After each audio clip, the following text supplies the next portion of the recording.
Gözəl insanlar, hər vaxtınız xeyir olsun. Mənim adım İlkin. Telegram, TikTok və YouTube'dakı kupon kanallarının admini və bugün yenə də bugünkü analizlərlə qarşınızdayıq. Milli ara davam edir, bilirsiniz və bugün çalışacağıq nəsə yaxşı işlər görək yenə də. Bütün oyunlara girmək kimi bir nə lüksümüz var, nə həvəsimiz. Məsələn, burada bəzi oyunlar var, elə əvvəldən onu yola salıb geçsin. Məsələn, Serbiya Andorra ilə oynayır, orada əmsal götürmək üçün əməlli başlı baş sındırmalısan, riskə getməlisən, sevmədiyin bir komandadır. Eyni ilə Niderland, Malta, qısaca Niderland, Malta haqqında fikirlərimizi bildirə bilərik, amma burada məsələn San Marino, Avstriya oyununa dəyməyəcək, çünki dəymənin mənası yoxdur. Məsələn, 1-0 da qələbədir, 2-0 da qələbədir və oyun altda qalanda heç kimi tənqid eləmir. Biz yanıb yaxılırıq. Necə ki, Norveç oyununda məsələn geniş kuponumuz, yandıq, yaxıldıq, gəlmədi. Okey, bu da belə. Dünənki metrikalardan 3-də 2 oldu. Gedək bugün görək nə edə bilirik. Ondan əvvəl isə sizə bir şey deyəcəm. Çox adam artıq istifadə eləyir. Faydasını görür. Həm əmsalların yüksəkliyi baxımından, həm operativlik baxımından və s. və ilaxır. Üstünlükləri girdikcə özünüz də görürsünüz.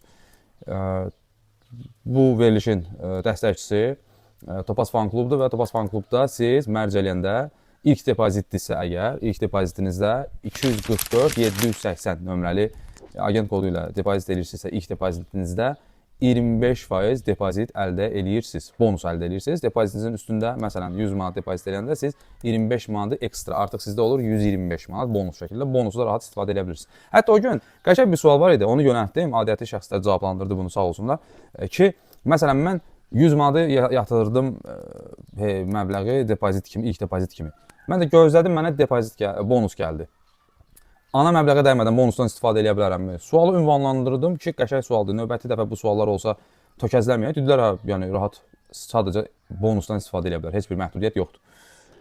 Sonra, məsələn, bir izləyicimiz vardı. İndi mesaj elə bir mesaj idi ki, onu paylaşa bilmədim. Orada başqa sözlər, söhbətlər də var idi. Məsələn, belə bir şey vardı ki, deyir ki, abi, mən ilk depozit 25%-dən savayı deməli, TFC mənə əlavə olaraq 15 manat, səhv etmirəmsə 15 manat idi, depozit verdi. Başqa yerlərdə bunu görmürük. Okey, mən də dedim ki, yaxşı, o başqa yerlərdə də adı var deyə mesajda mən onu paylaşmadım, etik deyil. Getdik dostlar, yavaş-yavaş. Mən dediklərim bu qədər. Agent kodumuz 244 780. Buyursunlar əfəndim. Çalışan sualları da maksimum operativ şəkildə həm cavablandırım, bilmədiklərimi də yönəldim. Cavab alanda həm öyrənim, həm də siz öyrənərsiniz. Belə. Başlayaq. Gəlin Hollandları yaxşı mənada tez bazar yola verək. Çünki Hollandlardan aydın məsələdir ki, gərək siz nə oynayasınız ki, əmsal götürəsiniz. Olarmı? Məsələn, Norveçin gününə düşməliyikmi? Yenə də optimal heyətlə gözlənilir çıxsınlar, amma burada Gakpo'nun yerinə Xavi Simonsu göstərirlər bizə. Niyəsə? Xavi Simons da bəyəndiyimiz oyuncudur. Xavi Simons daha yaxşı olar ki, düzdür, saxta 9 ilə 10'un arasında oynasın.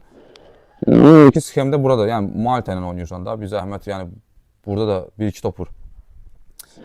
Məncə olar, yəni bu heyət olsa ki, yəni ehtimal olunan heyətə indi baxıram, bu heyət olsa, yəni 3-5 üstə tək başına apara bilər, ya da 2 foru ilə qələbəsi gələ bilər. Averaj da önəmlidir burada təbii ki.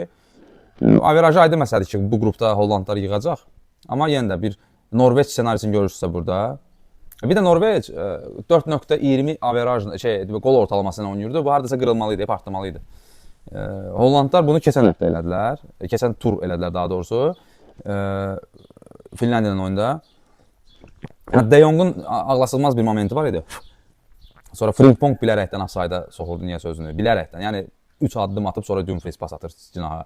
Frimpong offsayda girəndən sonra. Belə şeylər olur, çox görəcək belə şeyləri. Peşəkar futbolçular onlar offsaydı gözü ilə cızırlar artıq. Vaxtında verməlisən pası, önünə verməlisən həm də, yubanmasın.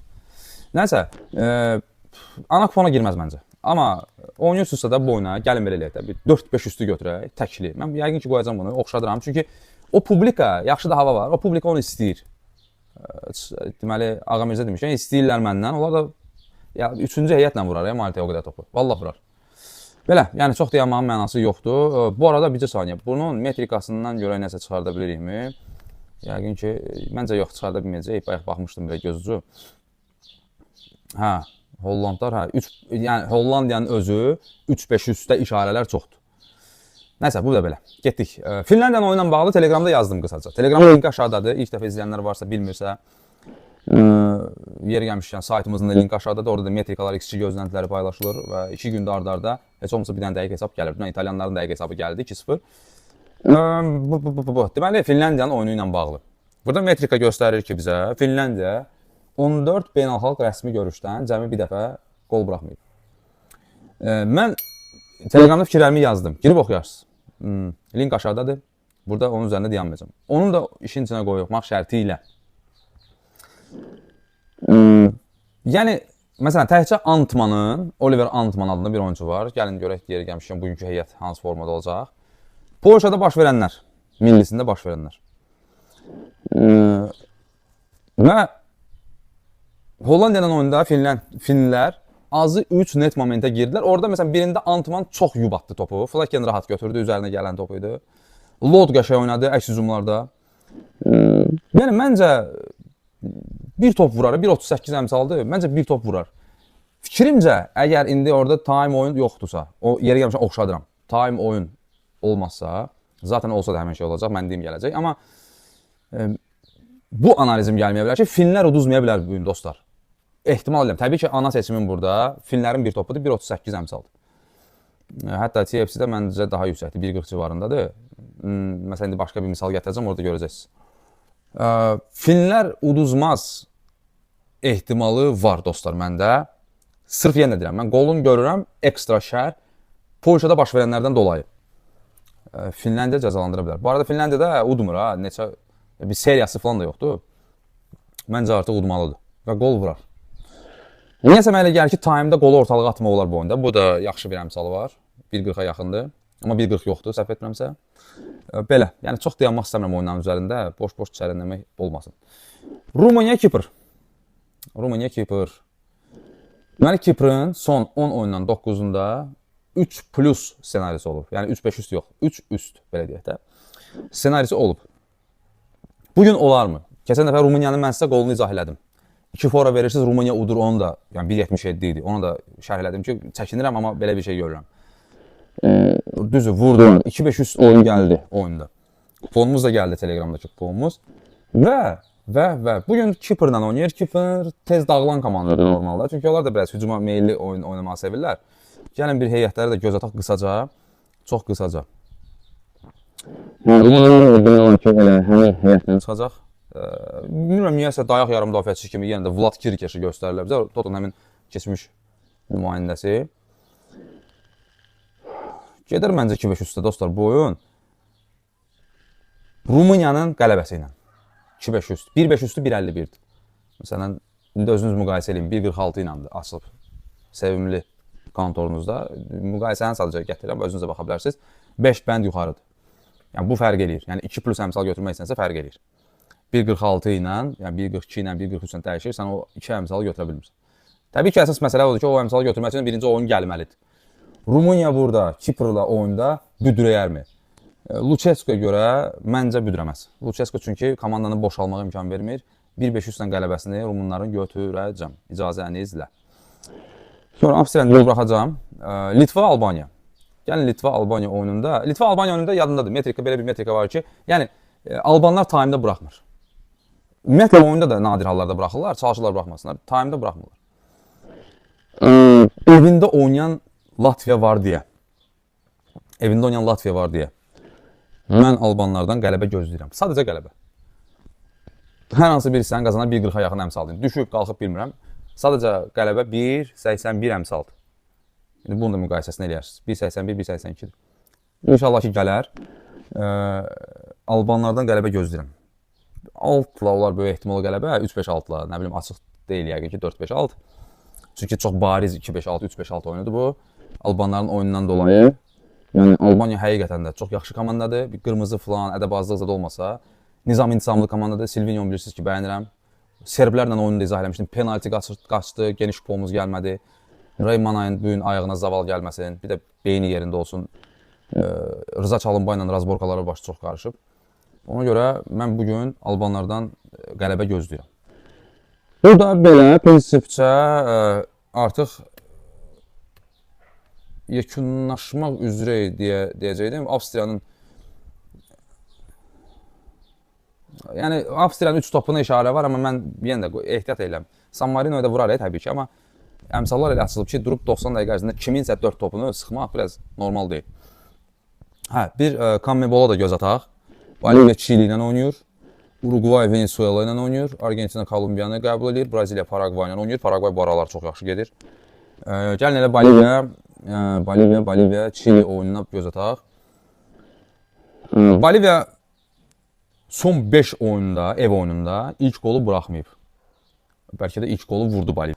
Çilinin heyəti yaşlıdır dostlar. Yəni liderləri yaşlıdır. Sonra getdik Uruguay tərəfə. Uruguay Venezuela ilə oynayır. Uruguayın təkəri çox pis buraxdı. Valverde də zədəliydi axırıncı oyunda. Ona görə də oynatmadılar onu. Paragvay ilə qırğın gedirdi həqiqətən də. Deməli, Venezuelanın son 3 səfər oyununda birinci hissəni Venezuela uduzub. Hər üçündə. Olarmı? Burada Uruguayın heyəti önəmli təbii ki. Ən azından bir ehtimal olunan heyətlərə baxaq. Yəni Uruguay taimdə vurar yaxşı. Bu da belə. Argentina Kolumbiyanı qəbul edir. Argentina artıq qarantiliyib hər şeyi. Burada da çox maraqlı bir metrika var. Bunu yəqin ki, artıq xaricdən oynayanlar oynaya bilər. Bilməm, TFC-də də var belə seçimlər əslində. Baxarım orada. Vərəqələr bölməsi var orada. Argentinanın son 7 oyununda rəqiblər ilk olaraq qırmızı sarı kart alıb. Maraqlı metrikadır. Yəni metrikanın da belə gözəlliyi olsun. Braziliyada kimlə oynayır? Paragvay ilə. O Paragvay ilə ki, son 6 şəxsi görüşdən cəmi biri qol olub. Amma Braziliya artıq xodlanmalıdır dostlar. Bu gün də Papa Carlo'nun ad günüdür bu arada. Düz xatırlamsa. Yoxsa dünən idi ad günü. Ola bilər ki, qarışdırıram. Braziliyanın bax bu heyəti döyüşkən heyətdir dostlar. Bax bu heyət artıq nəsə eləyə bilər. Ən azından hücumda nəsə eləyə bilər. Amma Paragvayın heyəti çox yaxşıdır. Sanabriyadır hücumda, Torino'dakı Julio Enciso, Premier Ligadan tanıdığımız. Miguel Almiron, o da Premier Liganın növbəti nümayəndəsi. Burada artıq bir əmsalları da gözətmək lazımdır. Böyük ehtimal Braziliya 1-40 açıblar. Paragvay çox yaxşı keçid komandasıdır. Nəysə, heç xoşum gəlmədi bu oyundan.